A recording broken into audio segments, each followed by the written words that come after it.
Welcome back to another episode of the Dr. SuperCoach podcast. You're on again this week with JB, and I am joined by Pistol. Hello. Hi, Pistol. How are you? Howdy. Hello. How do you do? It's a weird opening, but I'm doing well. Greetings. Thank you. I survived the first bye round by the skin of my teeth, even though it was meant to be my best bye round, and all the players dropping left, right, and centre before teams' names, and me not having any of the good rookies. It was all right. Moved up, I don't know, 1800th. Just kind of I've been sitting at the same rank for like 8 weeks or something.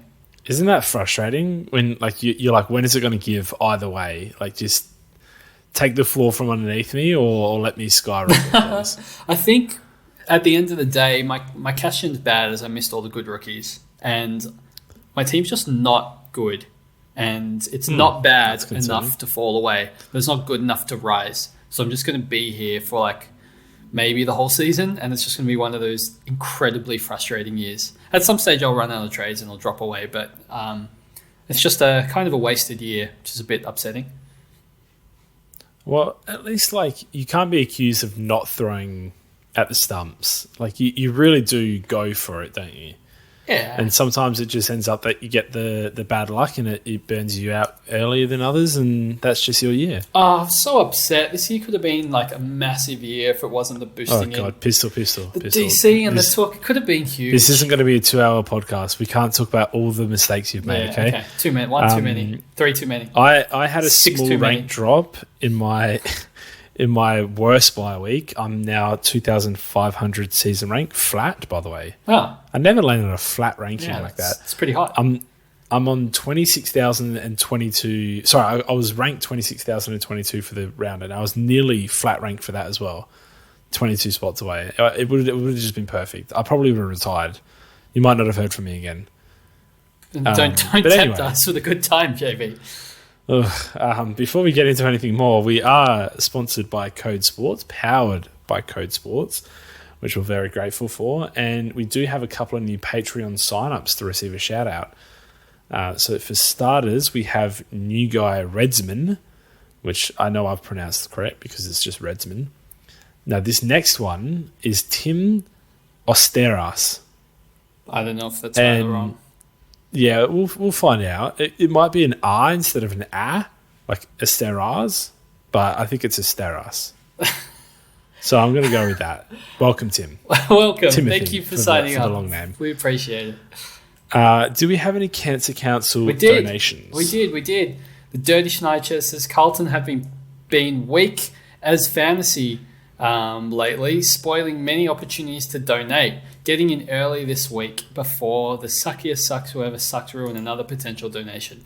Thank you for the preemptively poor Carlton donation. It's very generous, and we greatly appreciate it. Next up, we got Giant Dreams with a giant donation. He says, donation for proving the definition of insanity. $20 for bringing Cozzy Pickett in for round 5 and $10 for each of the 8 rounds, thinking this will be the round he scores big. Yes, doing the same thing over and over again, expecting a different outcome. He goes in round 13, yes, even if a green dot. Shame. That's a hard hold, but I love the spirit that you held him this long. Well, I think he had giant dreams and they turned out putrid, unfortunately. But you always need to have that guy, like one time that just burns you, and he just teaches you a lesson about the other guys. Yes. And probably re-getting that same guy. Yeah, if you're like me, you'll just start them next year to save yourself the embarrassment of having to trade them in. Rivo, aka the Salty Sea Dog, says donating for dumb things, leaving the VC and C on players in the same game an hour before start time, failing at math to calculate final team scores, and for being a general peanut. Thanks, Rivo. Any thoughts, JB? Well, that's a little bit. That's a Team JB in rivalry league donation.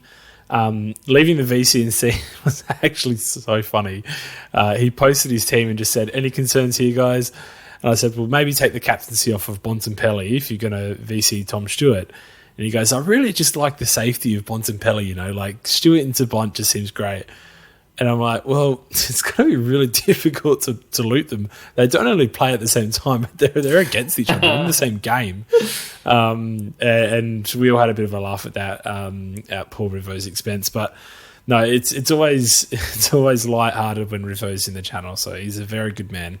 Excellent. And lucky last, we have Cade13FC says, after 10 plus hours spent on SuperCoach all week while on holiday, love that, had a few too many pints, left the VC on Sicily over Stewart, which I thought would have lost me some points, left it up to the community, Dr. SuperCoach community that is, to choose my captain, and I double my donation if the highest scoring player was voted, and Zach Merritt sure was. Love this community we have. Feel good story. Whoa.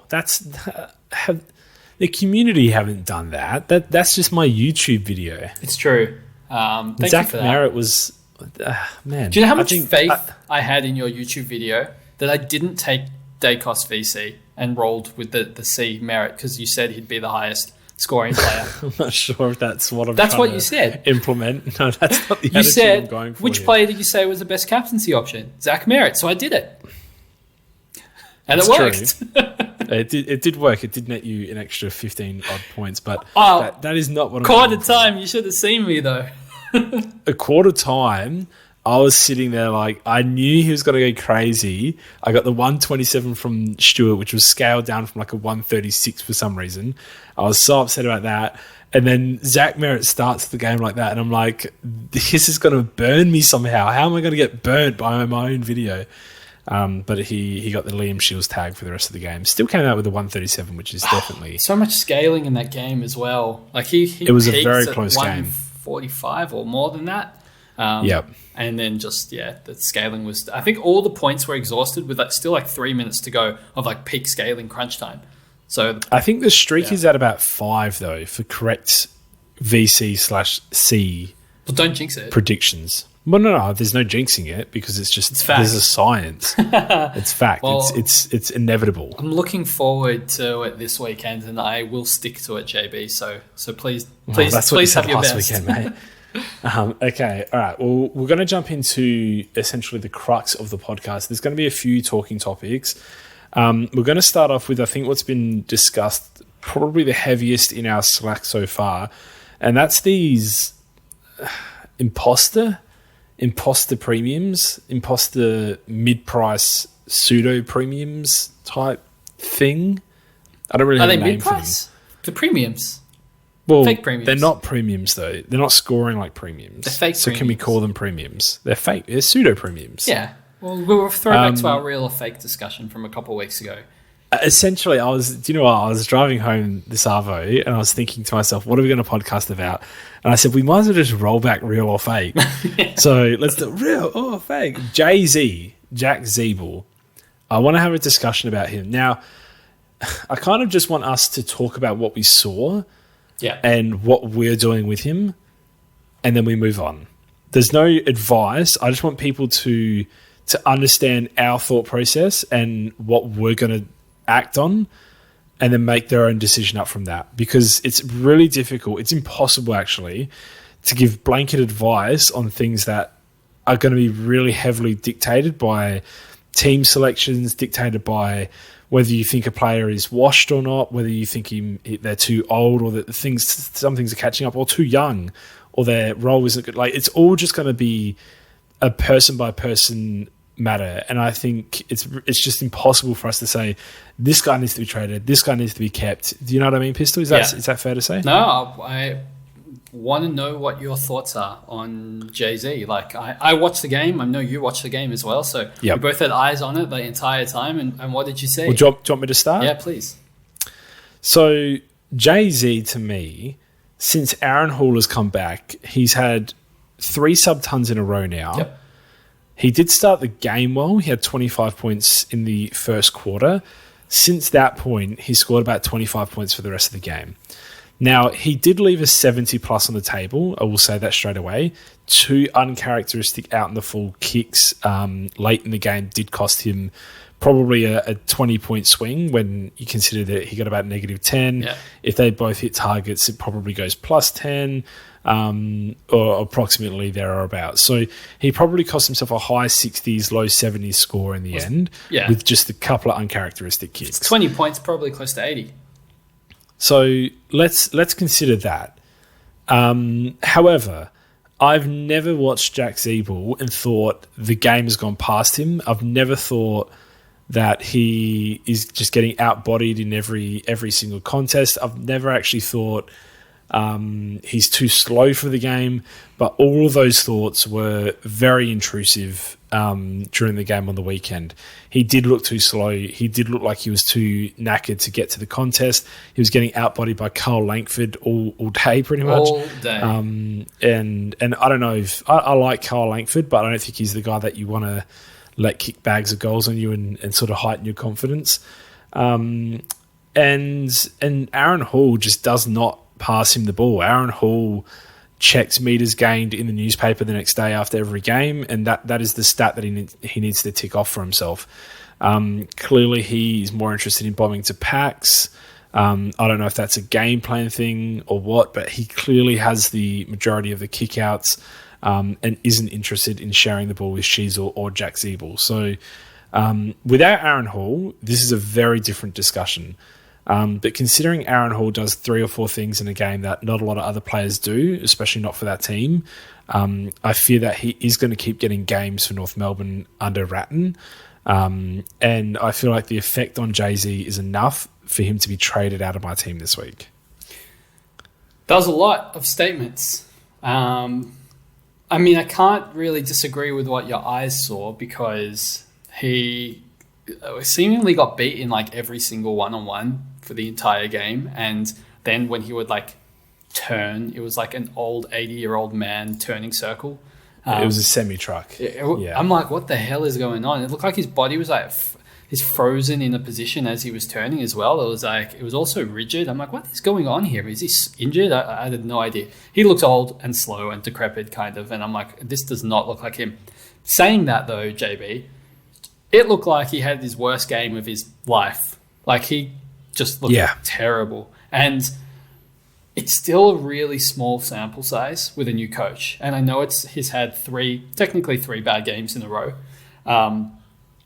But at the end of the day, it's only 3 games as well. And I'm not 100% convinced that it's all over for Jay-Z yet. I mean, I think, one, we're relying on Hall. Like Hall kills Jay-Z as, a 100+ player. I don't think anyone's doubting that. We're all on the same page. Yep. For sure. Yep. One, like Hall isn't a guarantee to play every game himself, because he's also old and they have an aging team, and he might play for a couple of weeks and then get dropped, rested, whatever it might be. It's unpredictable, injury prone. We have no idea. And Jay-Z himself he doesn't have a bad role. Like, he's still playing down back. He didn't take the majority of kickouts this game, but he still had a complete split of kickouts in the previous 2 games. And this one, I mean, he was already only on 1 kick out till the final quarter, and then kicked it out on the full as well from a kick in. So, and he did only have 2 for the match. Yeah, which is by far just not what's been happening in any other game this season. No. And I don't know if that was a new tactic that they're going to move going forward, or he was just having a stink and he's like, you know what, I'm playing really badly, you just take the ball, and it could revert back, next week. And the role for Jay-Z, technically, on paper, JB, is a good role. And when we look at his year 2 years ago, he averaged 11 points better in losses than wins. And 2 of the last 3 games as well have been they've been losses, but they've been pretty as close as you can get to winning without actually winning. And I think he scores better when they get murdered, and there's just a lot more inside 50s for him to have to defend. There's a lot of more behinds. Can I interject a little bit? Yeah, go for it. I don't think his role actually is very good with Aaron Hall in the team. I think it's substantially different. I think he goes from being the focal point out of defense and being the kick intaker to being neither of those things. And I think that is solely what he relies on, because the fact of the matter is he unfortunately doesn't win enough of his own footy. He does it 3 or 4 times a game, which is great, and it's a massive point spike, and he can live off of that and score 70s off of that. But 70s is not a premium. He's currently at, 517K. Yeah. His break-even's 172. If he scores somewhere around 70 this week, he probably loses about 40K approximately. So I just, when I look at these guys, I think, are they going to be able to turn it around? Next week with Aaron Hall, which do you think is more likely, a score of 100 plus or a score of sub 80? I just don't think at Blunston Arena, the most windy arena. Why am I saying arena? Oval in the game, that he's going to go sub 70. I didn't say sub 70, sub 80. Yeah. It's pretty close to me. I mean, I think it's probably leaning on the side of sub 80 compared to over 100, but I don't think it's like it's not a massive difference in my mind. I think it's enough. And if he does that now against GWS at Blundstone, then he's got Fremantle. Sorry, not Fremantle. He's got the Western Bulldogs at Marvel. Yeah. He could quickly be like 450K. And then what do you do with him? But why is then that a bad what's your fixture? plan? That doesn't seem like a bad fixture to me. No, I'm not saying it's a bad fixture, but if the role is bad with Aaron Hall... But I don't think it's 59 bad. What is it, 90 bad? Well, I don't think Essendon is a bad fixture. No, he scored 59. As he does better in losses, they nearly won the game. But they lost. They did lose, but you can't pull out the loss stat and say, they nearly I'll break didn't it down into the size of percentiles losses. of the loss. Yeah, like size of loss, and figure out. I'm pretty sure. I get what you're saying. I get what you're saying. Yeah, I get what you're saying. I think it's more likely that he has back-to-back scores of 85 or lower in the next 2 weeks. If he does that, he's looking at around 460, 470K. Yeah. At that point, I still don't think he's a keeper, a premium, and now he's a 450K on the buy.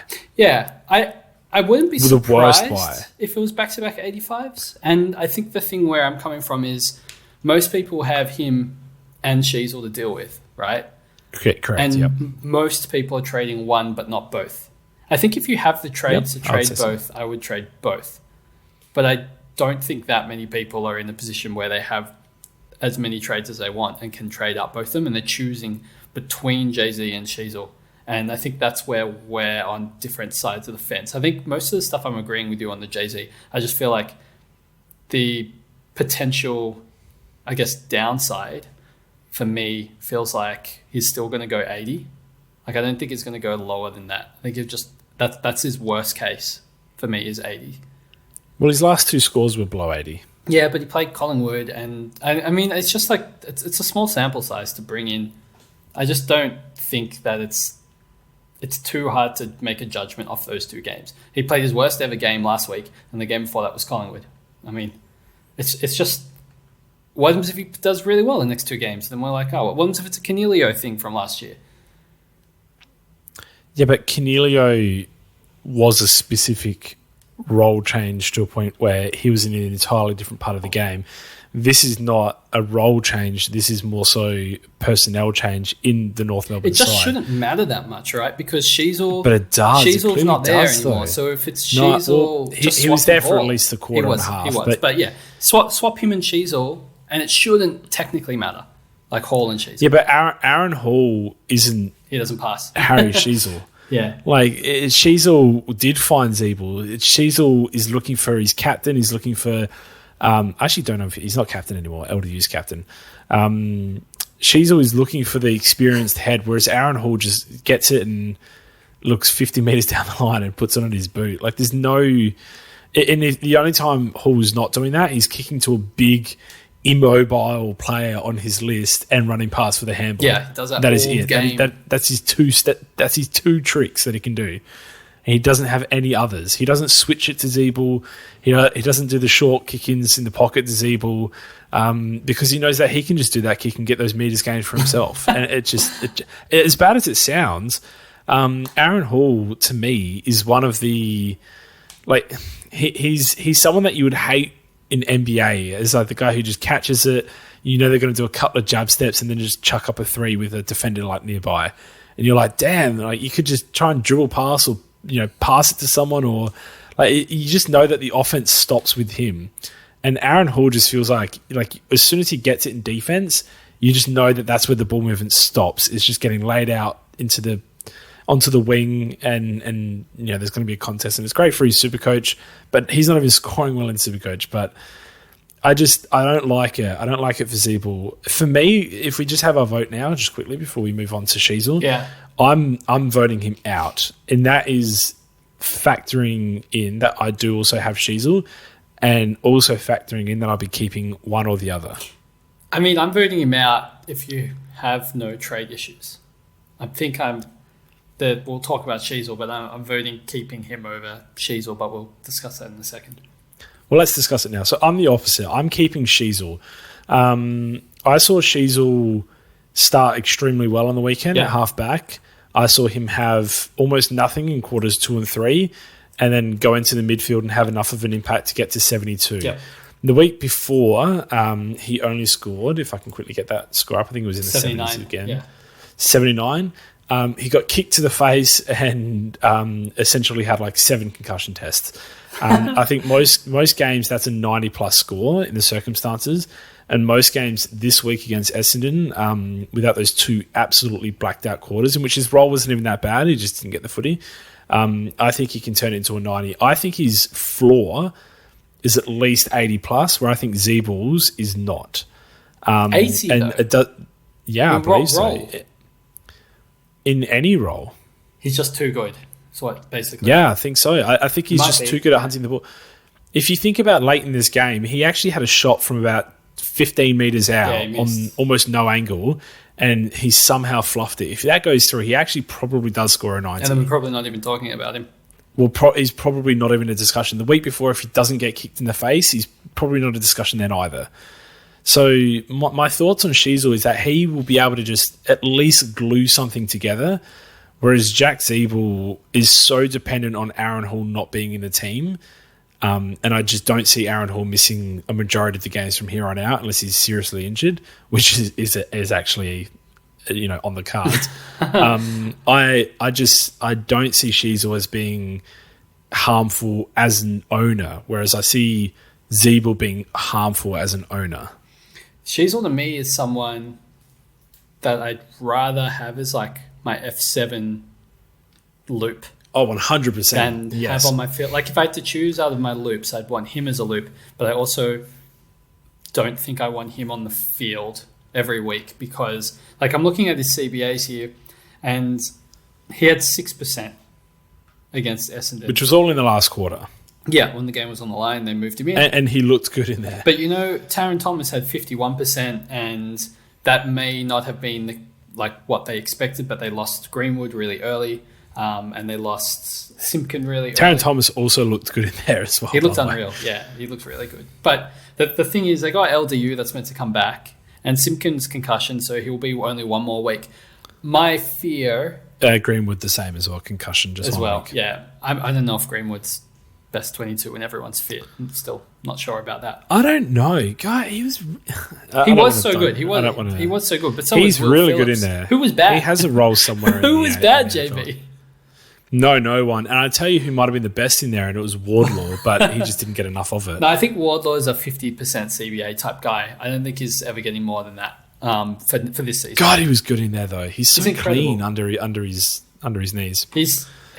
I love what I see whenever I watch him. But realistically, I think Sheasel gets pushed out of the midfield because of all these other guys. Probably. So my fear of holding him long term, because I kind of have to commit either one way to the other to one of them. My fear is that if I'm picking someone to have a score of 40 or 50, that's going to kill my week. I just don't think it's going to be the guy that's on some of the kick out. I feel like Sheasel playing forward, they're losing by, they're playing Geelong and... Sheasel took as many kickouts as Jack Zeeble this week. I know, but I don't know if the role down back is where he's going to settle. I kind of feel like they're going to put him at the half forward type. But he scored 112 against Sydney at half forward. Yeah, because they almost won the game. 3 weeks ago. I just think that you get the game where you play Geelong in Geelong, just like Goulden did, and you play in the half-forward role, and you just get pummeled. And the ball, you don't see the ball, and then he ends up with the score of 40, and you're like, oh, well, that was kind of predictable. And I just don't want to be in that sort of situation. And that's my fear, is that he has that game. Although, to be fair, it's the next game after that is Hawthorn at Marvel. He probably scores well. And secure on the West Coast. You know what I mean? Yeah, I feel like he's closer to a 40s, 50 scores to me than Jay-Z, and that's what I want to avoid. But the highs might make up for it. I don't know. I would factor in one more thing in my closing argument. Do we think, after seeing Jack Zeeble play on the weekend, that, not including the bye, do we think that he plays every week from now on? I think they need him as their backline would fall apart with no old heads leadership down there. I just think it's something to consider because he looked washed. He was struggling to move. I never seen a guy need a bye more than Jay-Z. I know. But I mean, yeah, we saw what Nick Dacos did post-bye last year, and Sheasel might need the bye as well. It's true. I think it's an interesting discussion. I'm going to end with, because we've spent a lot of time on this already. It's worthwhile. I'm going to end with, because everyone's in the same boat. No, I know, but we've got another guy to discuss. Oh God. I'm out on Jay-Z. I'm in on Sheasel, but I would love to be in a situation where I can still potentially move Sheasel if things go really hairy later in the season. I think everyone would love to be in that situation, so I don't even know what I'm saying. If committing to one of them for the rest of the season, I'm committing to Sheasel. I think the best plan is commit to Sheasel's cover, if you can. Well, yeah, I mean, ideally, that's unbelievable. That seems like, if you could loop, I don't know if people are still considering Fife, but if you're in a situation where you can loop like Fife and Sheasel, you might get a winning combo out of that. All right, no spoilers, but let's talk about Fife. I'm not doing that, so I don't know, but what you're doing. But now, if you, what is your final on Jay-Z versus Sheasel? I think, pending the rest of the week and how I wake up feeling, I'm feeling that I'm going to be trading out Sheasel and keeping Jay-Z for the season. Okay. I'm looking forward to this POD between us for the rest of the year. Genuinely, because I don't think it's as simple as, yeah, I'm right, you're wrong.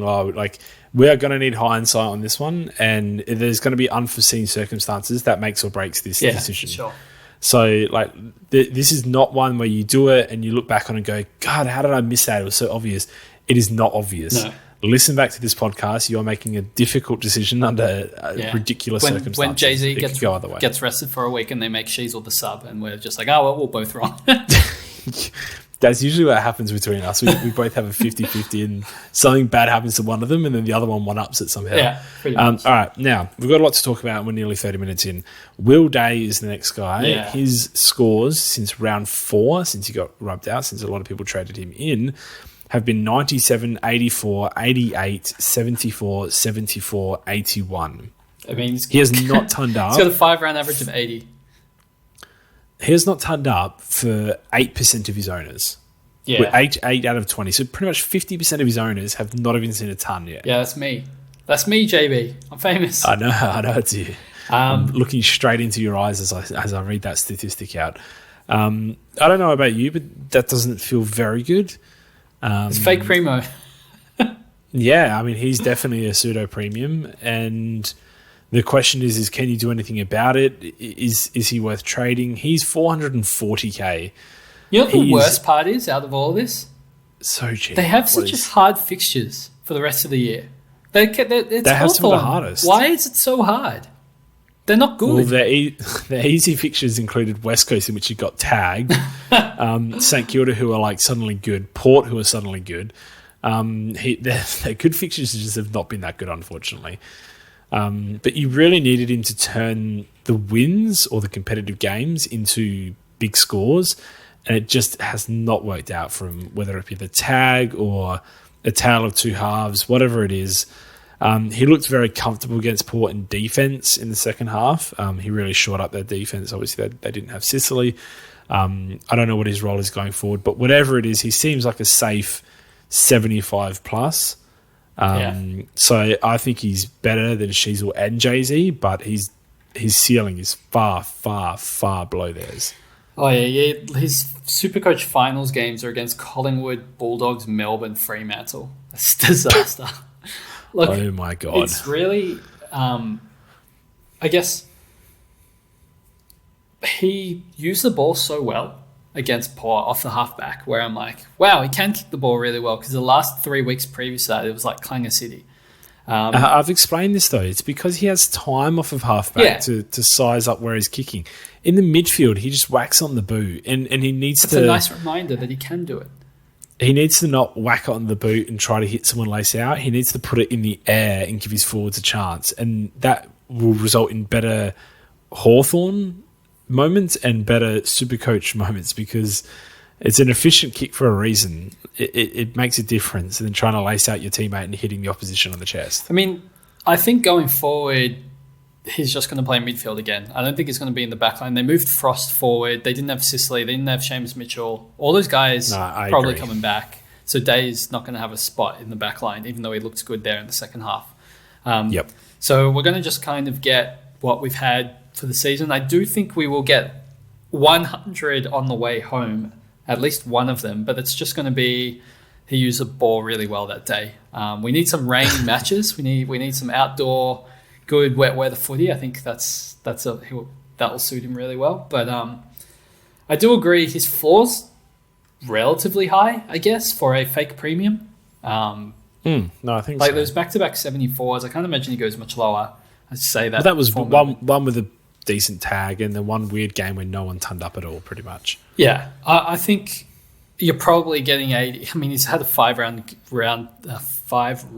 average of 80, and I still think he's going to be scoring 80s. You just kind of hope that he gets to the bye, he rests, and then it's like a Dacos of last year where it just all clicks and he comes out looking fresh, and they utilize him a lot more just as they finish towards the end of the season. It's more of a pick and hope, but at his price at 440, there's no value in trading him out anymore either. No. It's not JB. I think we're both in agreement, so I think he's a hold. It's if you can loophole him and Sheasel, that's a good combo. I love how the guy with 5 trades is like, yeah, trade in this loophole option. Like, it's all going to be fine. I got 7, thank you very much. Is that after this week or before? No, that's after. Okay. Wow, I've only got 2 more trades than you. That's quite concerning. Okay, we're going to move on to the next batch of players. So less discussion required here. I just want to quickly touch on a few premiums and where you think they're at. These are actual premiums. For starters, Sam Walsh is someone that I think a lot of people are looking at potentially after his bye. I know you looked at him a little bit earlier than that, as in you I looked at him for all his bad skills. Fake primo that I brought into my team. I have His all of these premium is guys. 144. I know. I'm actually just reading off your team list. You sent me a screenshot of your team before the podcast, and that is where I'm going off of. How did this happen? So he's 550k. His break even is 144. He comes up against Essendon this week, then Gold Coast, then the bye. So he could realistically have 2 nice games. I think the problem with Walsh is where the hell is his role? It's so bad. Why is he playing out of the forward line when he's clearly their best centre bounce attendance midfielder? And I think clearly their best this year. It's so I know upsetting. Cripps is a Brownlow medalist, but he's so much more better in there, so much more dynamic. Do we wait for the role to change, or is he just unpurchasable this year? What are the thought process here? My thought process is that We're not trading in round him out, 10 and 11, he gets 58% CBAs and 57 to scrape over the line to stop getting forward DPP, and then he doesn't get it, and this week he has 39% CBAs. So they just purposefully did it so he wouldn't get forward status Walsh. It's terrible, his role. It's really bad. And it's not a role in which he can really... No player going at that CBA is going to be, 115 guy, maybe 110 at very best. I think more around, 107. But honestly, the price is going to get to a stage where it's just too good to ignore for people that are trying to get a bargain. You could end up with Walsh as your M8 at like a 500k player and hope that they finally throw him in the midfield, and then you may as well roll the dice. But if you It's hard to say because I'd actively be staying away because the role is just so bad. But then you've got the birdie on your shoulder saying, but it's Sam Walsh, and Sam Walsh is really good. JB, I don't think you can buy him in the next 2 weeks. I think it's a discussion you have at the end of the buys. You would have to see quite a significant change against Essendon and Gold Coast, not just in Sam Walsh, not just in his role, but probably in the Carlton Football Club as well. That would indicate that he's now going to be a purchasable option post-buy. You can't even trade him out. He's too cheap. No, you can't trade him out. You can't trade him out. And I think he falls in the same category as the next guy, Jack Steele, coming off his bye, 520k, showed amazing, incredible signs for about 3 weeks in a row before absolutely soiling his pants against Hawthorn. Again, a strange game in which no one really turned up and no one enjoyed watching if you did watch it. He has a very favourable run home. I think he's definitely a hold option. By God, he's not a training option this week, I wouldn't think. Yeah, I got Steele too. So when at the beginning of the podcast, when I said, yeah, my team's pretty bad, you can see why. I have all these fake premos. The run is crazy good. He's got, 5 Marvel games in a row from round 19 to 23. Against North, Hawthorn, Carlton, Richmond, Geelong. Yeah. Like, that's not bad. It's pretty good. If we're going to get a bounce back from Steele, it's going to be on the back of these good fixture runs, and Saints need to win games to make finals, and he's going to have to lead them there. That's basically the story. But you couldn't buy him based on what we've seen. No. I think you just leave it. I know he's cheap, but he's also bad. So maybe if he comes off the bye and looks refreshed and he's getting 80% CBAs, sure, all aboard. We can maybe talk about it. But until then, his CBAs are slashed. I think this week, watch him Thursday against Sydney. Their midfield is somewhat depleted. Yep. If he looks good against Sydney, then we can chalk up the Hawthorn game as a bit of a weird outlier where no one scored well and it was just a strange game. That would mean that he looked good against Adelaide, subbed at three-quarter time on 84. Good against North Melbourne, another game where just no one scored well. Maybe it's a St Kilda thing. Good against Port for a 126. Good against GWS for a 135. That's 4 games that you could say he was at least good enough in. And then the weird game against Hawthorn and then the good game against Sydney. So after that, I think he's purchasable again, but you can't get him this week. And with a low ton, his break even actually goes up to 136 or 130-ish plus. So I think you definitely watch this week, potentially even again against Richmond, and then he's a pounceable option, I think. Yeah, you could, in an ideal world, you get him at M9 and you use him with Sheasel as a loophole. Is that just going to be everyone? Yes. Okay. The next guy, the last guy that we're going to talk about in this slide is Cornelio, who may be the most frustrating own. I don't know if I've ever had a good experience owning Stephen Cornelio ever. And this year has just been so frustrating. 1 ton in his last 5 matches. His last 2 games have been without Josh Kelly against an undermanned Geelong and against a Richmond team who consistently give up big midfield numbers, and he hasn't been able to find the triple digits. I think it's hard to trade because he's such a wet weather footy player, and we're coming into that. He also has North Melbourne, Fremantle in the next 2 leading into his bye. He's impossible, I think, to trade this week, but you could discuss after another 2 bad scores against those guys whether he was or not an option to trade. I don't really know what to say about him. There's no real reason for him to be doing what he's doing. His role is still great. He's just not good this year. He is finding plenty of the footy still. He's just not using it well, so his scores are always bad. Like his Dream Team to Supercoach ratio has been awful lately. It's one of those guys that I think we hold. He's in a category, to me, above, I think, all the players we've just mentioned in terms of relative to his position. Like he's still averaging 97 as a forward. Yeah. Like that's still very good. It's just very frustrating that he's in bad form. And the thing with Cornelio is a streaky player. He could average 130 for 5 weeks. And this could be starting from this week. That's just the type of player he is. So I think you kind of have to just ride it out, unfortunately, at this point. Yep, I think that discussion is quite easy. All right, we're going to move on to a couple of, there's 6 real trading options this week, I think. 6. Okay. Let's do 3 it. of them, sorry? Yeah, do it. 6. 3 of them are in defense, 3 of them are in the midfield.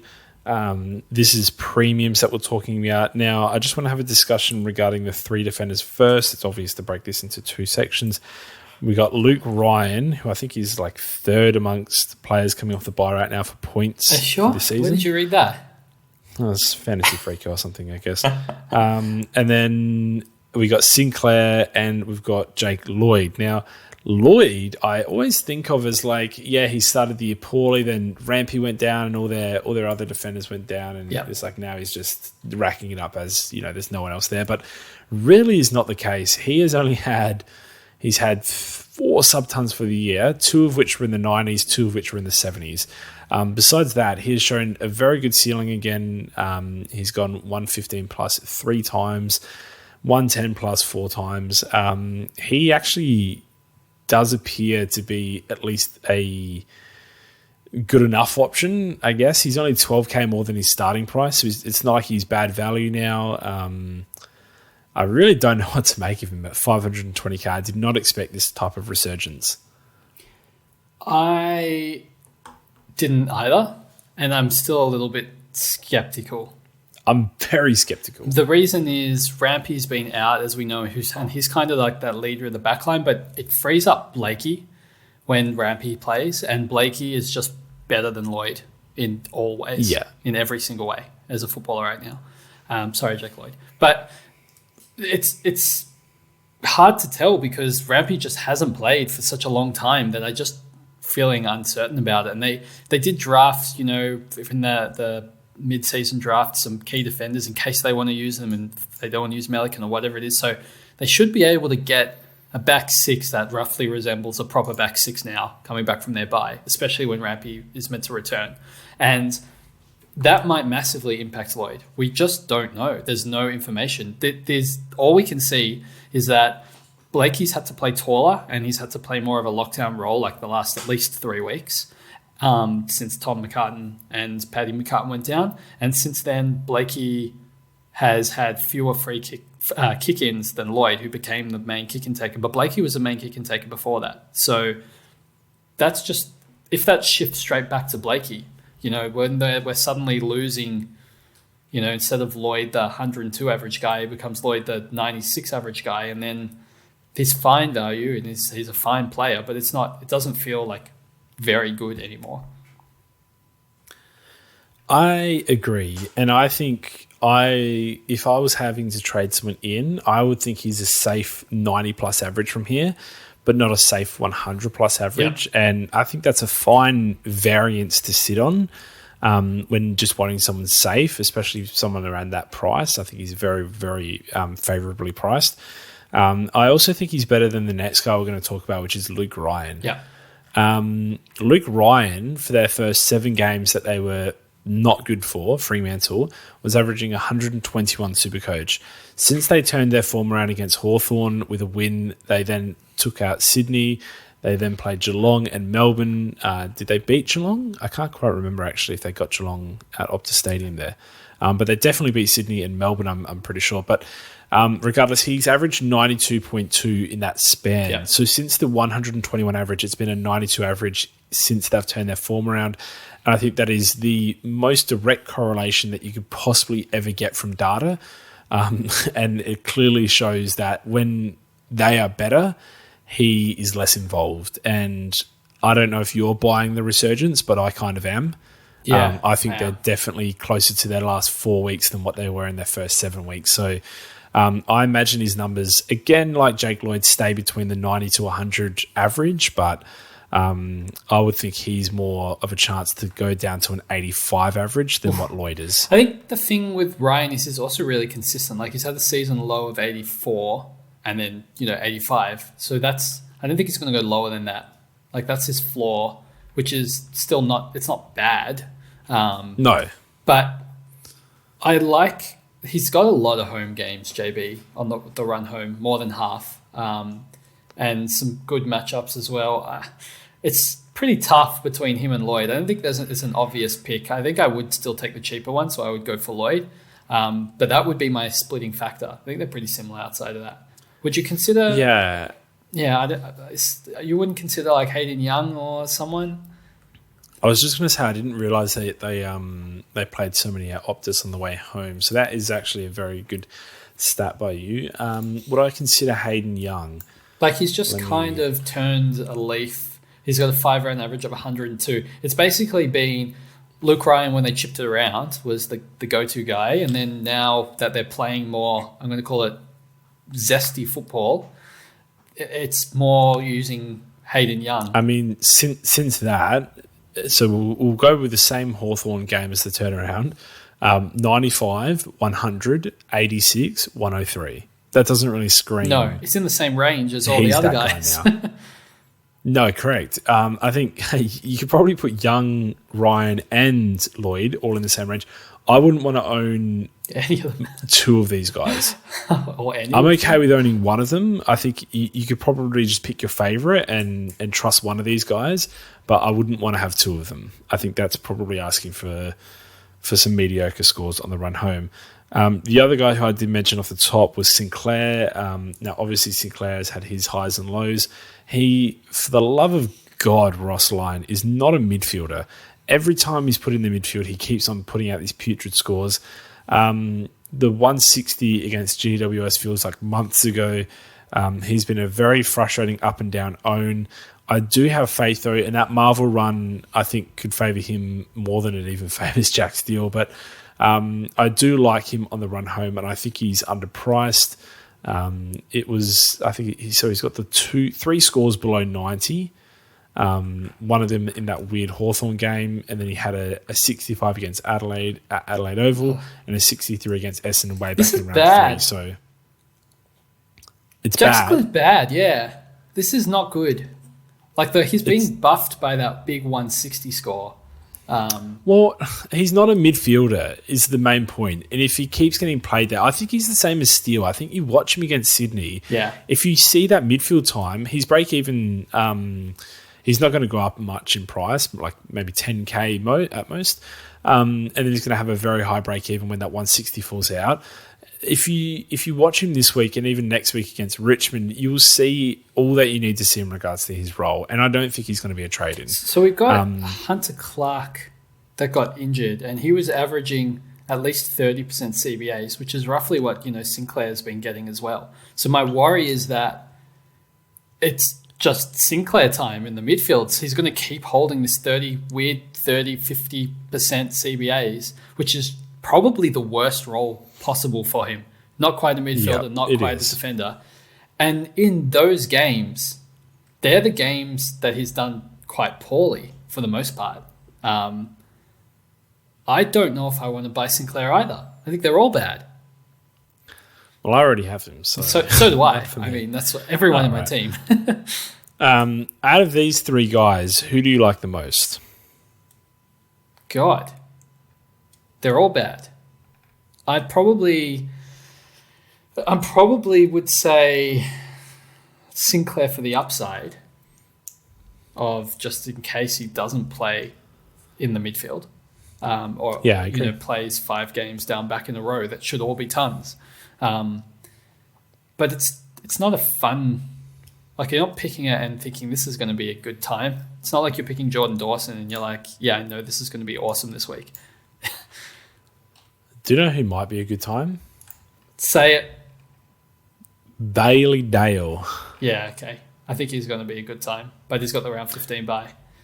So the round 15 bye is the only reason that we're not really hyping him up. But if you can afford a round 15 bye guy, Roberts getting injured obviously helps him a lot. His last 3 scores have been 141, 108, Richards. 116. Richards, that's what I meant. 141, 108, 116. He has gained 70K in that time, so it's a bit unlucky. He was at 450K prior to that. However, obviously has a very good run at Marvel for the next 4. I don't know if we've talked about the Bulldogs run, actually. It's Port at Marvel, North at Marvel, Fremantle at Marvel, Collingwood at Marvel. Then they take a break and play Sydney at the SCG. Then Essendon at Marvel, then GWS at Mars, and then Richmond at Marvel, and then West Coast at Marvel after Hawthorn. It's just they've got a good run as well. They've got a good run as well. Yeah, he's good. So I think he's actually very good too. I would prefer him to any of the options we've discussed. It's just that you're probably waiting until after his bye, and in that time, his break even is 79 this week. He could be closer to 560, 570, and that's getting a bit scary. He won't be around those numbers. To be fair, he'll probably be around 550. Realistically, if you are trading at Jay-Z, he's got the round 15 bye anyway. It doesn't help you, but it might not make it worse. Correct. I would rather trade Jay-Z to Dale than trade Jay-Z to any of the three guys we've mentioned so far before that. If you can. Yeah, I mean, look, if Dale goes on to average 5, even 10 more than those guys on the back stretch, I don't know if that makes up for the donut. Might not. Maybe. It'd be close. I would rather trade Jay-Z Probably to does. someone like Nat 5 and then use the money after the round 15 to upgrade to a better guy than any of the three guys we've discussed so far. It's hard to argue with you. Thank you. Look, case closed, Your I'm Honour. not going to talk about Liam Duggan, but I just want you to know that he's in Good. your thoughts. Yeah. Okay, so is Dan Houston. All right, we're going to go to the three midfield guys. So we're going to start with Andrew Brayshaw. Now, I'm just going to directly ask you to compare he versus Caleb Sarong. Can you do it? Is there any comparison? I actually, you know what? You talk for a second. Let me find something. Yeah, I've watched these guys a lot lately, and I think Sarong passes the eye test for me more than what Brayshaw does. Sarong 3, he's just, I think, what was the game against, he was on 95 at 3/4 time, JB. 95 against Melbourne, and he ended on 93. Like, it could have been another big score. That was his first sub-ton since round 1, sorry. So he's just really good. On eye test wise, I trust him a lot more than Brayshaw, who I think, as we saw last year, I think he beat up on all the bad teams. He had like 7 games of 130, and then he had a bunch of games that were like below 80. And I think that's just kind of what you're going to get on the way home. But at the end of the day, Freo are in form. So I think both of these guys are going to be really good picks on the way home, as long as Fremantle keep up their play style and their current form. But in the harder fixtures, I think I would back Sarong to do well more so than Brayshaw. You can stop stalling now. Okay, great.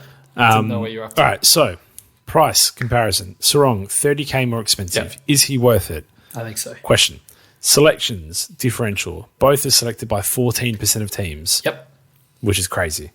Total points, Sarong has him covered because his average is 114, whereas Brayshaw's is 103. But it gets close when you look at the last 3-round average, which is both 116. Last 5-round average, which is 112 for Sarong, 119 for Brayshaw. The highest score for the season being 146 for Sarong, 149 for Brayshaw.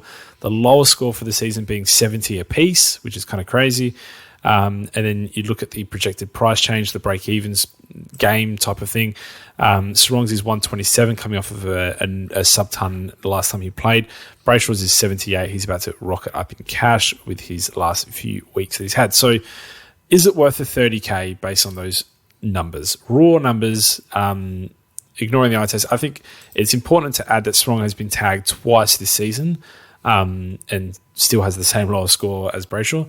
And I think Brayshaw is still probably the go-to tag guy for the remainder of the season, as long as they're both in any sort of form. Yep. So I think that's interesting as well. But 30K could mean a lot to someone. Yeah.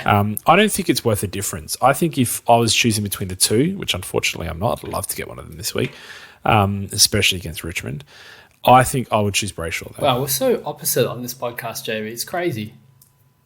I'm only doing it for the money because I know a lot of people are financially unstable. I just think Sarong's 30K better. It's probably 50K better. I mean, the stat of all stats to me is just Sarong's had 2 sub-tons the whole year, and the 93, he was on 95 at 3/4 time. So I think the stat for me That's is all the they can. 5-round average. Since Brayshaw started going up to the 115 plus mark, Sarong went down to the 110. It's more Brayshaw's always had the higher ceiling guy, but he's also got the lower floor, and he's just in a really good purple patch right now. But I don't. But think they both have the same high score and low score. Yeah, but I still back Brayshaw.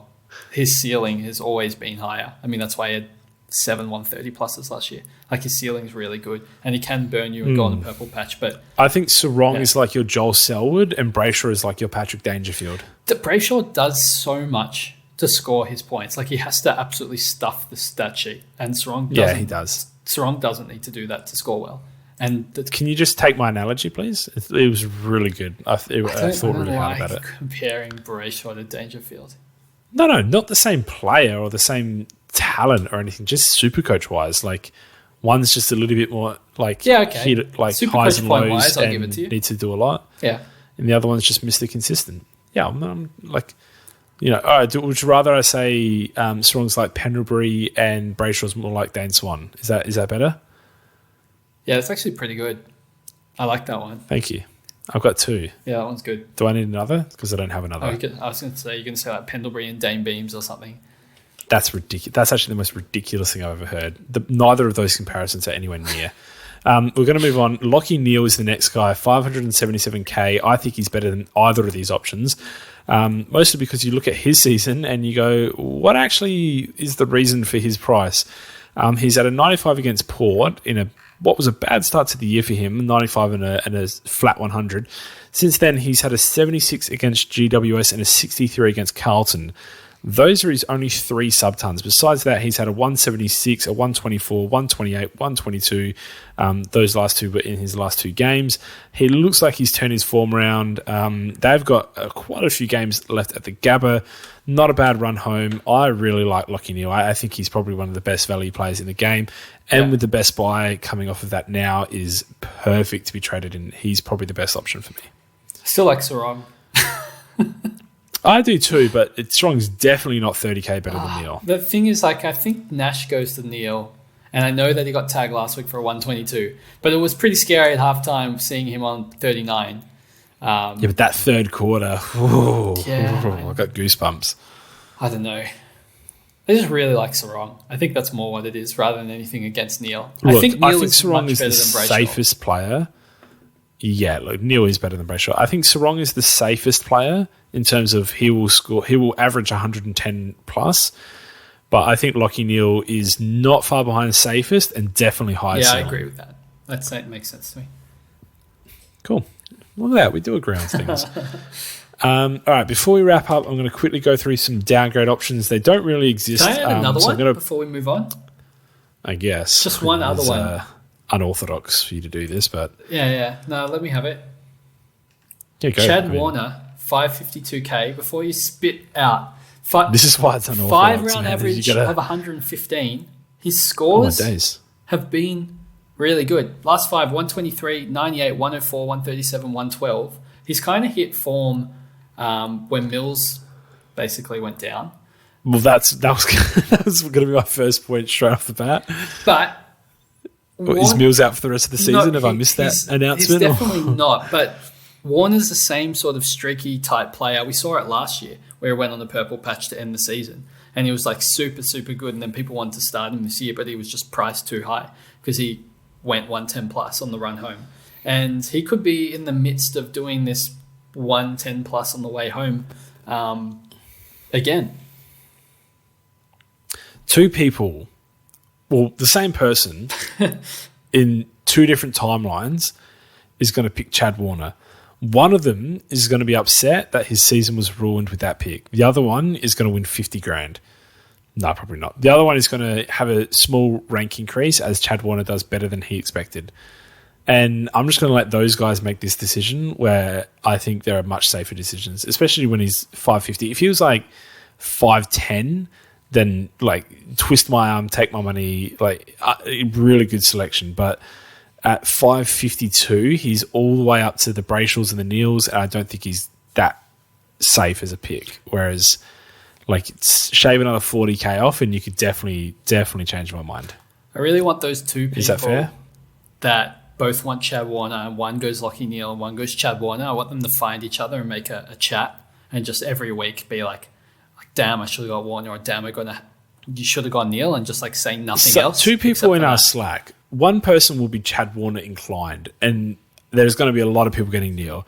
Can the Chad Warner inclined person just reach out and just pick one of the Lockie Neal traders? No, the Lockie Neal trader needs to want Chad Warner, but then goes for the Lockie Neal.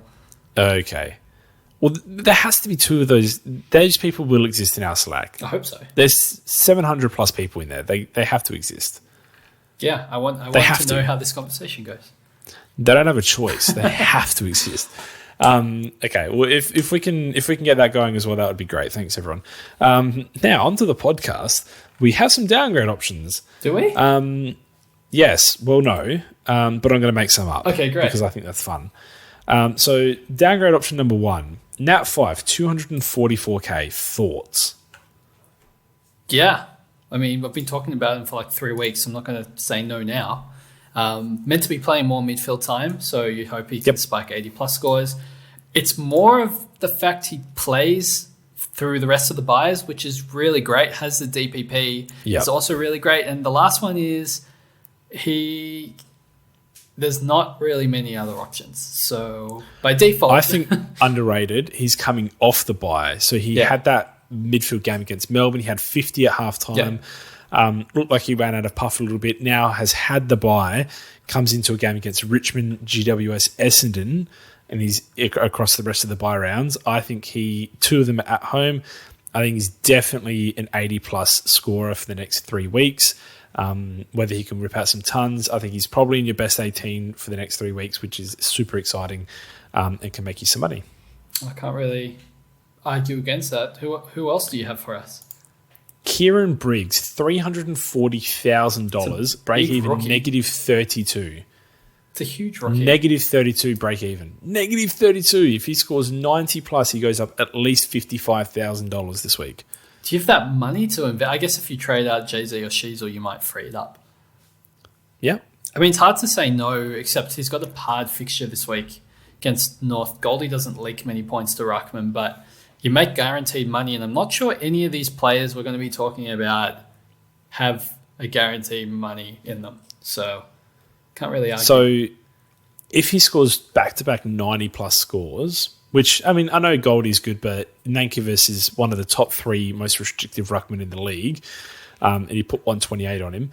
If he does go 90-plus against North and then against Fremantle, who are likely to not have Darcy, well, definitely don't have Darcy, he puts on another 90k before he is 435k-ish at his buy. That in itself seems like it's still borderline worth it if you've got the investment. Yeah, it's hard. It sounds absolutely nuts, JB.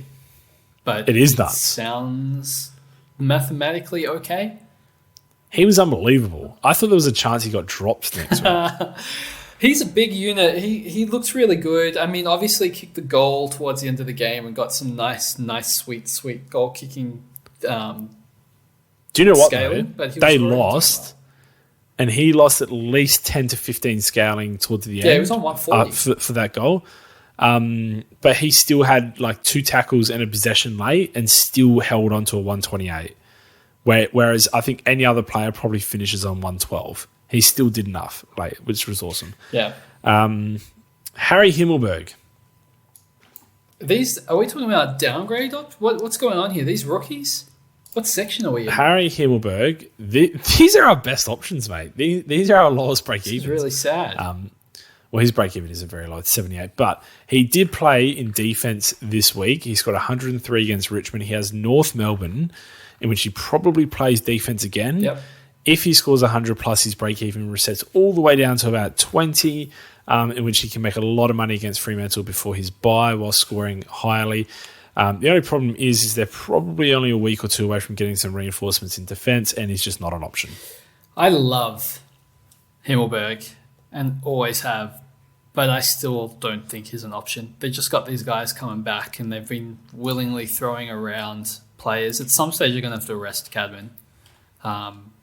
So He's been resting like every week. Oh no, shame, poor kid. But yeah, look, He'll be fine, by the way.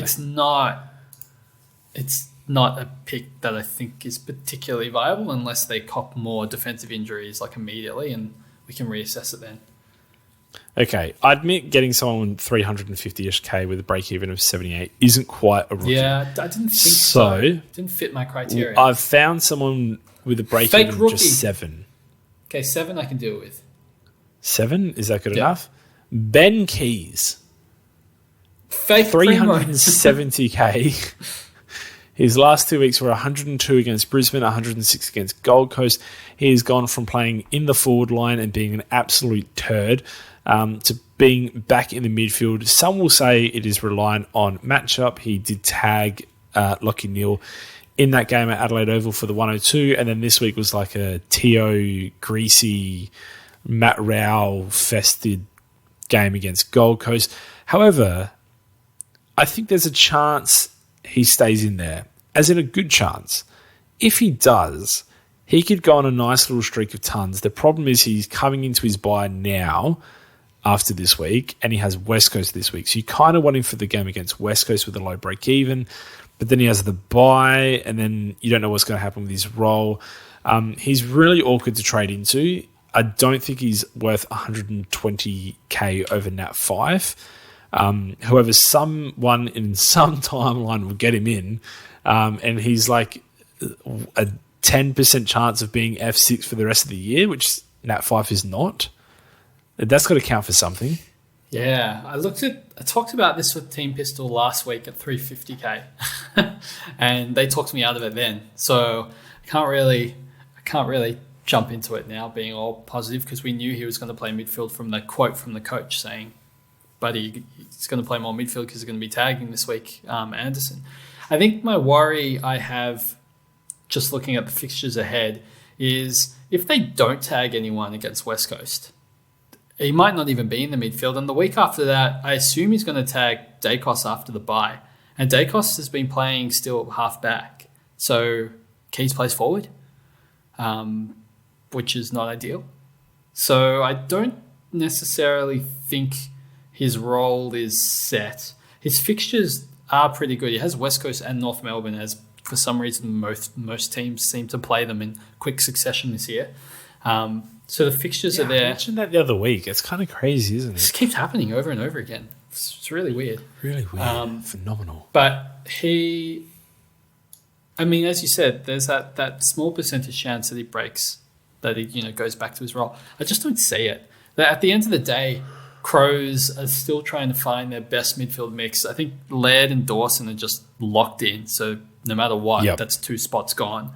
And it'd be really hard to convince me that they didn't look their best when they had like the speed of Rochelle in there, or some other players running through. I mean, Sloane's getting like 30-40% every game as well. There's just not enough. There's not enough split. It should realistically. The thing is, all right. So this is my thoughts. So Keys is not a good forward, and he's not a good forward. He's not a good forward. He's not a good forward. He's an above-average midfielder, in my opinion. The problem is they have too many. Like Laird is the exact same player, but he's just like 100 times better. So it's like, how do you balance this? I think Sloane adds something different to their dynamic, but certainly Rochelle and Rankin and Saligo definitely add something. And it's kind of like what Poor couldn't do. It's like Crows is kind of in the same situation. Like you got Butters and Rosie ready for midfield time, but you got Wines, Boak, and Drew like in there all doing the same thing, and it doesn't quite work. And then when these kids come through, it's fantastic, and like you just don't really know where who misses out. And when you think about it, for Crows to be as successful as possible, I think it's Keys playing like 20% midfield, and that's just not enough to make cash over the next month. So yeah, it's hard because I think it's unfortunate. He next year at a different club, he's not going to be. But for example, that would catch my eye because I think he is an above average midfielder. It's just impossible to squeeze him in there because you're not going to put Dawson back at half back. And with Ladd's field kicking, you're probably definitely not going to put him back at halfback. So there's just no room for him, and he just sort of becomes surplus to their needs. I don't think even with the Duday injury that you can throw Dawson back. I think they just bring in Worrell or whoever. But look, Pedler has been getting some midfield time recently that he wasn't getting earlier in the year. The last 4 games, he's just had about 20% CBAs. And I think when they drafted him, they thought that he could be that kind of Toby Green type where he can play a little bit of mid and the rest, are damaging up forward. And Crows have to be in two minds because I don't think they thought that they were going to make finals, but they definitely want to develop their players in the right position. So getting these young guys in the midfield is best for them. But I think in terms of immediate premiership hopes, Keys is probably still a little bit better than those guys, but it's just worse for their development. So they're going to have to choose. Are they going to go for the finals experience and try and push for a flag, or are they going to try and develop their kids and push next year when their list gets 1 year older and they're more. I'll tell you right now, I think they make finals. I don't think Keys is a big part of that midfield, but I think he probably plays 60% midfield in a final. Yeah. Does that make sense? Yeah, it does. To get there, I don't think they use him in there, but when they get in there, I think that's probably their best way to compete in a final. And whatever it is, however it ends up, I just don't think it's definitely uncertain with Keys, and that's enough to make me think, I know what I'm going to get from Fife at least, and he's 120k cheaper. I'd rather roll my dice there. I'd rather roll them on Briggs. I'd rather roll them on, who was the first guy that we spoke about? It was Fife. So those two guys, I think I'd just rather roll on. Yeah. If it was locked in, I would do it. If they said, he's playing 100%. If it was an injury to Laird or Dawson that was doing this, then I'd be all in. Agreed. All right, alternatively, we got Harvey Harrison for Collingwood, not yet on his bubble, so comes into next game against Melbourne, plays them if he does survive, then has the bye, then about 2 or 3 Collingwood forwards come back. If we see him named again, then it's you know what? He's an option. Well, Elliott and Lipinski should be fit.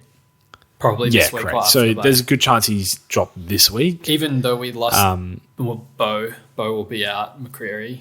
But Bo was cleared of any serious damage, right? Yeah, so, I think he's probably back after the bye. But I don't think long term there's a spot for him in the Collingwood side. No. And then Mullen, obviously for Geelong, the Irish Nick Dacos. Not sure he's still being dubbed as the Irish Nick Dacos, but he has probably had 5 mediocre quarters and maybe 3 above average to average quarters. He's just so raw. He's so young. You can see the potential there, but they need to get their bums into gear and they need to start winning games. And they've got players like Mitch Duncan coming back. They've got other fringe players. They've got fringe players left, right, and centre coming back. So I'd be very surprised if he was still in the team following their bye, which means he's definitely not a purchase this week. And if you got him last week, I think you're having a bit of buyer's remorse. It's interesting because Bose was available for selection and they didn't pick him. Yeah. And they kept Irish Dacos in. Yeah, I don't think that... Yeah, I think that'll probably... I love how that just rolled off your tongue so naturally. I love it. I don't think that'll happen again after the bye. I think it's harsh to... He had a decent debut. Harsh to drop him for that. Play him for one more. Get Bose through the bye. Get him a bit more rest. Yeah. Notice that Mullen's not quite setting the world on fire yet. Back to the VFL for a couple of games. There's going to be another injury in a month's time, mate. Don't worry, you'll be back. And then get Bose back into the side. Mitch Duncan back into the side. So I'd be surprised if either of those guys were an option, and that's kind of concerning. Well, I guess some people are desperate. They can't.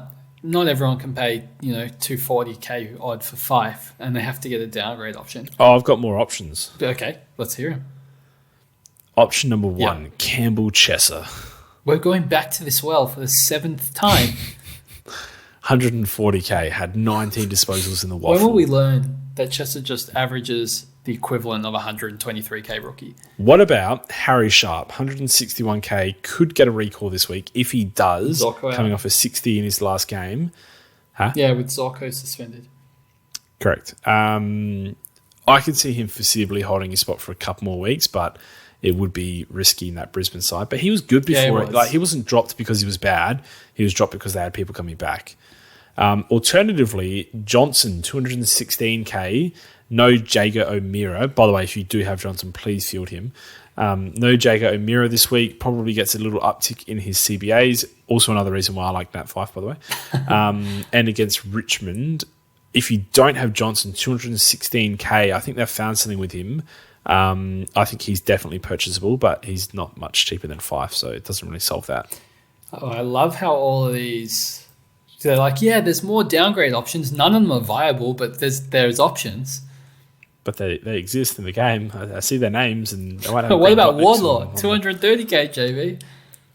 I mean, I purchased Wardlaw, and I have no regrets. Just for the sheer watch factor, he's so exciting. He might not make a lot of money, but he's really exciting. Angwin, 192K. No, that was satire. Great. Unfortunately, there is just not enough options this week, and I hope you cash in on players like Briggs and Ford, and potentially even Wardlaw as well, to have a bit of pennies to spend this week. Otherwise, I'm not against going a Zeeble / Sheasel / whichever one you prefer to trade out, all the way down to someone like Fyfe or Briggs, and then using that as your one up, one down type of thing, bit of a restructure. So I'm not against that. If I was going to do that for this week, especially if you have Marshall and English, I'll definitely recommend getting Fyfe because at least you can field him. Yeah. And hopefully he gets like your worst 18, like maybe someone gets injured or maybe rookies don't score where you expect them to. At least he'll be offering you points and cash. Whereas Briggsy, unfortunately for those Marshall English owners, he's just on the bench for the rest of the buys. So he's going to probably earn more cash, but 0 points whatsoever. So, yeah, that's my TED Talk. I've got 2 questions back for you. One, if you have to get a rookie price player, rookie, are you taking Irish Nick Dacos? Are you taking Marek from West Coast, the mid-season draft guy? Are you taking one of the if one of the Swans mid-season draft guys are named for their first game? Are you taking one of them? What's the play?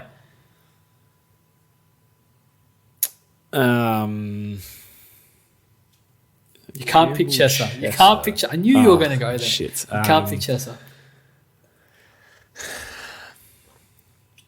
Why do I have to take this? Why do I have to pick someone? Can I not pick someone? I think this is the issue all year, every year, is that we think we have to pick someone and we just don't. It's a buy round when there's 2 teams missing. Do you really need to make an upgrade to get like a huge advantage? You probably make 20 points off of it.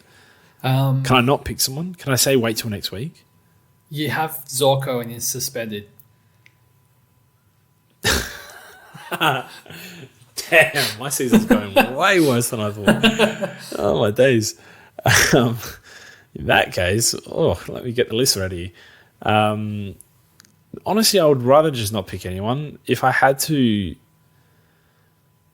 probably, if you had to say, JB, put your life on one of these 3 guys playing in an AFL team in 3 weeks' time, Mullen, the Harvey, whatever his name is, Hiddleston for a comment. Hiddleston? You're thinking Weinstein? I don't know, it's a H name. Or the Eagles guy. I'd probably say the Eagles guy is most likely to be playing in 2 weeks. So I guess that would have to be my option because I'm not trading in someone who's not playing in 2 weeks' time. However, he's scoring 18 points per game. And if you could go down from 102K, I think you'd be in danger of doing so. It's not worse than I just don't. Well, Chess has gone up, mate. He's flying. He's 140K. No, I guess Marek is the one that I would go for. Only because I think he'll be in the side in 2 weeks' time, whereas the other 2 I don't think will be. God, please don't. Please don't do that. I know. I feel like I picked Mullen purely because you get to say you have Irish Nick Dacos in your team, and that's a benefit. Yeah, but you don't get to see him play. Yeah, but you get to say it. You get to be like, I got Irish Nick Dacos in my team. Fake primo. Yeah, I mean, I guess. Anyway, second So question. that's a real. Thanks for answering That's that a real somber way to end. Oh, you got to. Sorry, Yeah. another question. You were talking God, about please end Briggs this. and not being able to access the points. What if I tell you, JB, there's a way in which you can access Briggs's points. It just requires you to trade out Marshall for anyone you want, like Sarong or Oliver. How do you feel about it? I mean, for context, Briggs is averaging like 110 plus. So most teams are going to be left with, some terrible premiums. You could pick like Oliver and Briggs instead of picking Marshall and Mills. You know what I mean? I do know what you mean. We're talking about a guy who wasn't in the best 22 for the first 9 weeks of the game of the season. Yeah, but now he's the best player in the AFL. He's done okay. He's gone 109, 102, 128. It's great. He's revolutionary. I hope he's restarted or kickstarted his career. Will they be playing just one ruck? Will he be rested? Will they say Flynn's actually better? Will he average 115 for the rest of the year? Will he average 90? I don't know. All I know is Marshall's going to go 110 plus for the rest of the year, and I'm not trading that out for someone who I have no idea about for the next 5 weeks, let alone. What about you if needed he to last scored 11 weeks? If it was round 20 and you had this opportunity, then I'd understand, but you need 11 games from them. What if we get to the round 15 bye and he's done 2 more tons, so it's turned up 5 weeks in a row, and you can straight trade Marshall, who's just had a massive game against Swans, to boost his score, is now the same price as Oliver. You can straight trade Marshall to Oliver. Otherwise, you can't get Oliver for the rest of the year. And Briggs has turned up 5 times in a row. Do you know who that's a question for? Is it me? Future JB. Okay. That guy can deal with it. In 2 weeks' time, if that happens, then it's a genuine discussion point, and I'll talk to you about it then on that podcast. I'm in the worst cash situation out of anyone I know, which I've said multiple times, and I still don't really see how it would massively benefit me doing Marshall to Sarong, for example, and keeping Briggs there. Like, I can still complete my team, and yes, it might require Mills or whatever, but I will save a trade, and that trade is extremely valuable to me because I probably will need it on the run home. I just don't know how you're not in a better cash situation, and instead of getting the Mills type, you'll be able to get, I don't know, Jack Steele or someone, which will probably be okay-ish. Know what I mean? Or Sam Walsh. Yeah, or Sam Walsh, which seems, I mean, I got all these guys anyway. But yeah, getting Sam Walsh at M8, and you're like, oh, my season's over. I have to hold Sam Walsh at M8 for the rest of the year. And it doesn't sound that bad. I have one last question for you. I have a closing question. Oh dear. I agree with your sentiment, by the way, but I have a closing question. Yeah. Humphrey or Sheasel as a keeper for F6? Jeez, Humphrey just kicks goals to win games for days and just gets good scaling. That's what he does. I think he does seem good at that. Humphrey is going through what some players get to go through in their career, an absolute mighty purple patch where it's just awesome, but I don't think he's going to average 90 plus for the rest of the year. So I probably would take that gamble on Sheasel, and if it doesn't work out, use him as a loop at F7. He could have another 45k to make in the next 2 weeks. Yeah, it's crazy. Which I think is incredible. I missed it. But missed all of it. Yeah, you did miss it. I got on it because I'm smart and I didn't feel like I had no other choice to make at that point. Okay, that's going to do us for the podcast, Pistol. That was a long one.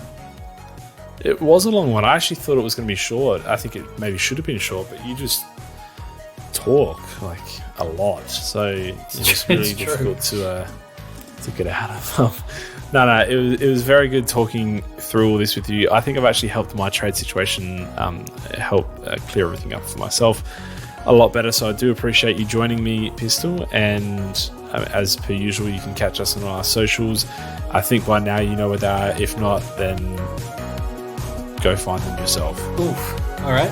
Thanks everyone for tuning in. Thanks, guys.